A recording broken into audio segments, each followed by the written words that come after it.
Сега ќе ви кажам една работа. Не знам како ќе ме разберете. Прв пат јас гледам толку новинари, толку сниматели за чествување на Крсте Петков Месирков. Ни еден дневен весник, ни една телевизија нема пренесено ни денот на смртта, ни денот кога е роден. Ние, фамилијата, одиме сами и си го правиме оној наш адет што треба, носиме цвеќе и вака сум дури изненадена сега, можеби заради потреба што господинот има, Тодоровиќ има потреба за да објасни што е како е работата. Немаме врска ние ништо со Рамковски, со овие, заради тоа што многу често не дистанцират нас, роднините. Нас не има околу 9 возрастни луѓе, Месиркови овдека, па барем еднаш да не викне на некоја прослава, на нешто што има околу Крсте Месирков, околу давање на награди, околу чествување или било како, буквално како да не постоиме.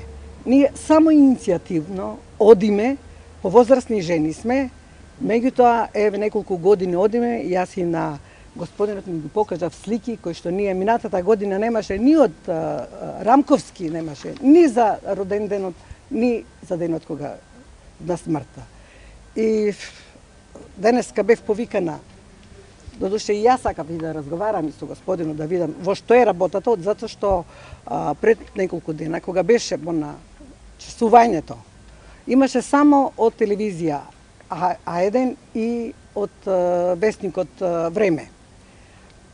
И тогаш изјавив и бев жашена и не знаев, буквално не знаев, заради тоа што ни една печат на медиум немаше напишано, брб спомнато, дека кој е Крсте Месирков. Дали вие се согласувате со тоа да се помести споменикот за неколку метри за да не се оштети? Знаете што? И дали што мислите за тоа што е направен споменик на Месирков? Видете да ви кажам. На Пела. Јас го видов новиот споменик. Бев денеска, го видов, ми се допадна. Тоа што треба да се помести, ако има потреба, нека се помести. Али да биде сочуван, да не биде расторен, заради тоа што тоа е наше светиште.